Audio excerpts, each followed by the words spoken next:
3 பிப்ரவரி 2026 பொதுக்காலம் 4ஆம் வார செவ்வாய்க்கிழமை.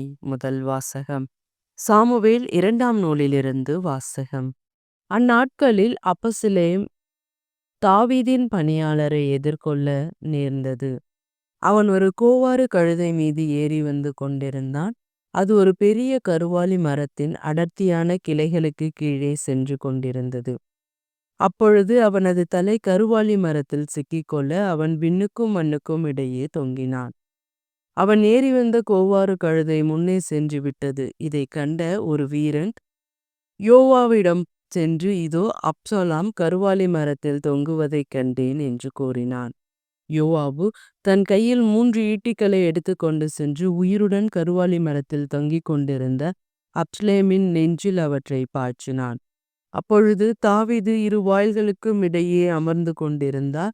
காவலன் மதிலின் வாயிலுக்கு மேல் ஏறிச் சென்று கண்களை ஏறெடுத்து பார்த்தான்.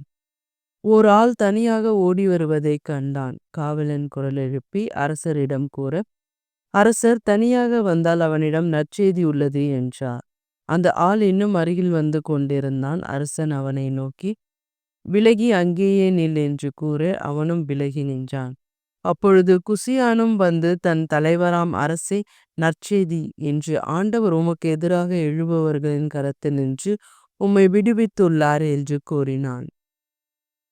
இளைஞன் அப்சலோம் நலமா என்று அரசர் வினவ, குசியான் தம் தலைவராம் அரசனின் எதிரிகளுக்கும் உமக்கும் எதிராக தீங்கிழைக்க எழுந்துள்ள அனைவரும் அந்த இளைஞரைப் போல் ஆவார்கள் என்றான். அப்பொழுது அவர் அதிர்ச்சியுற்று, என் மகன் அப்சலோமே, என் மகனே, என் மகன் அப்சலோமே, உனக்கு பதில் நான் இறந்திருக்கலாமே, அப்சலோமே, என் மகனே என்று கதறிக்கொண்டே அவர் வாயிலின் மாடியறைக்கு சென்றார். அரசர் தம் மகனுக்காக அழுந்து புலம்புவதாக யோவாபுக்கு அறிவிக்கப்பட்டது. அரசர் தம் மகனுக்காக வருந்துகிறார் என்று வீரர்கள் அனைவரும் கேள்விப்பட்டதால் அன்றைய வெற்றி அனைவருக்குமே ஒரு துக்கமாயிற்று. போரிலிருந்து புறமுதுகு காட்டி வெட்கத்தோடு ஓடுபவர்களைப் போன்று அன்று வீரர்கள் நகருக்குள் யாரும் அறியாமல் நுழைந்தார்கள். ஆண்டவரின் அருள்வாக்கு. இறைவா உமக்கு நன்றி. பதிலுரை பாடல். பல்லவி. ஆண்டவரே எனக்கு செவிசாய்த்து பதிலளியும். ஆண்டவரே எனக்கு செவிசாய்த்து பதிலளியும். ஏனெனில் நான் எளியவன் வறியவன், என் உயிரை காத்தருளும். ஏனெனில் நான் உன்மீது பற்று உடையவன், ஊழியனை காத்தருளும். நீரே என் கடவுள், நான் உன்மீது நம்பிக்கை கொண்டுள்ளேன். பல்லவி. ஆண்டவரே எனக்கு செவிசாய்த்து பதிலளியும். என் தலைவரே, என்மேல் இரக்கமாயிரும்.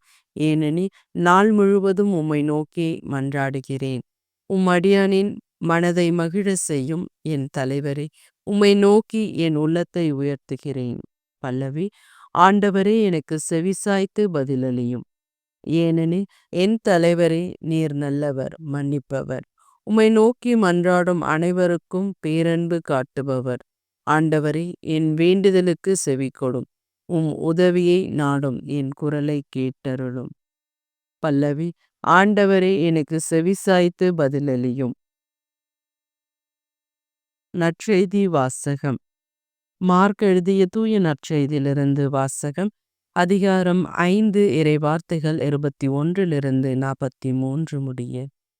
இயேசு படகேறி கடலை கடந்து மீண்டும் மறுகரையை அடைந்ததும் பெரும் திரளான மக்கள் அவரிடம் வந்து கூடினர்.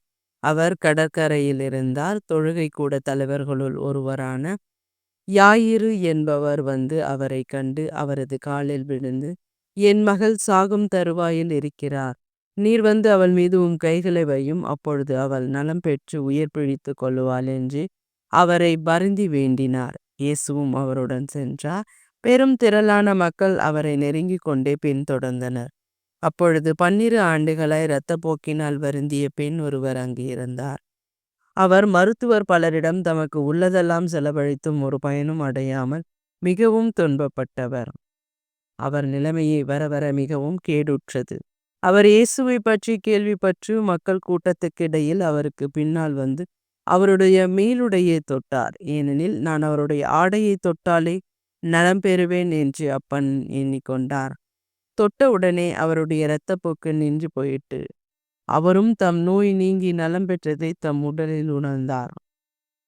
உடனே இயேசு தம்மிடம் வல்லமை வெளியேறியதை தம்முள் உணர்ந்து மக்கள் கூட்டத்தை திரும்பி பார்த்து, என் மேலுடையை தொட்டவர் யார் என்று கேட்டார்.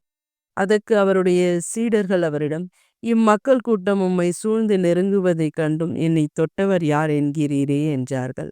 ஆனால் அவர் தம் மேலுடையை தொட்டவரை காணும்படி சுற்றிலும் திரும்பி பார்த்து கொண்டிருந்தார். அப்பொழுது அப்பெண் தமக்கு நேர்ந்ததை அறிந்தவராய் அஞ்சி நடுங்கிக் கொண்டு அவர் முன் வந்து விழுந்து நிகழ்ந்த அனைத்தையும் அவரிடம் சொன்னார். இயேசு அவரிடம், மகளே, உனது நம்பிக்கை உன்னை குணமாக்கிற்று, அமைதியுடன் போ, நீ நோய் நீங்கி நலமாயிரு என்றார். அவர் தொடர்ந்து பேசிக் கொண்டிருந்த பொழுது தொழுகை கூட தலைவருடைய வீட்டிலிருந்து ஆட்கள் வந்து அவரிடம், உம்முடைய மகள் இறந்து விட்டாள், போதகரை ஏன் இன்னும் தொந்தரவு செய்கிறீர் என்றார்கள். அவர்கள் சொன்னது இயேசுவின் காதில் விழுந்தது. அவர் தொழுகை கூட தலைவரிடம், அஞ்சாதீர், நம்பிக்கையை மட்டும் விடாதீர் என்று கூறினார். அவர் பேதுரு, யாக்கோப்பு, யாக்கோப்பின் சகோதரனான யோவான் ஆகியோரை தவிர வேறு எவரையும் தம்முடன் வரவிடவில்லை. அவர்கள் தொழுகை கூட தலைவரின் வீட்டிற்கு சென்றார்கள். அங்கே அமளியும் மக்கள் அழுது ஓலமிட்டு புலம்புவதையும் இயேசு கண்டார். அவர் உள்ளே சென்று, ஏன் இந்த அமளி, ஏன் இந்த அழுகை? சிறுமி இறக்கவில்லை, உறங்குகிறாள் என்றார். அவர்கள் அவரை பார்த்து நகைத்தார்கள். ஆனால் அவர் அனைவரையும் வெளியேற்றிய பின் சிறுமியின் தந்தையும் தாயையும் தம்மிடம் இருந்தவர்களையும் கூட்டிக் கொண்டு அச்சிறுமி இருந்த இடத்திற்கு சென்றார். சிறுமியின் கையை பிடித்து அவளிடம், தலித்தா கூம் என்றார். அதற்கு, சிறுமி, உனக்கு சொல்லுகிறேன், எழுந்திடு என்பது பொருள். உடனே அச்சிறுமி எழுந்து நடந்தாள். அவள் 12 வயது ஆனவள். மக்கள் பெரிதும் மலத்தி போய் மெய்மறந்து நின்றார்கள். இதை யாருக்கும் தெரிவிக்க கூடாது என்று அவர் அவர்களுக்கு கண்டிப்பாய் கட்டளையிட்டார். அவளுக்கு உணவு கொடுக்கவும் சொன்னார். ஆண்டவரின் அருள்வாக்கு. கிறிஸ்துவே உமக்கு புகழ்.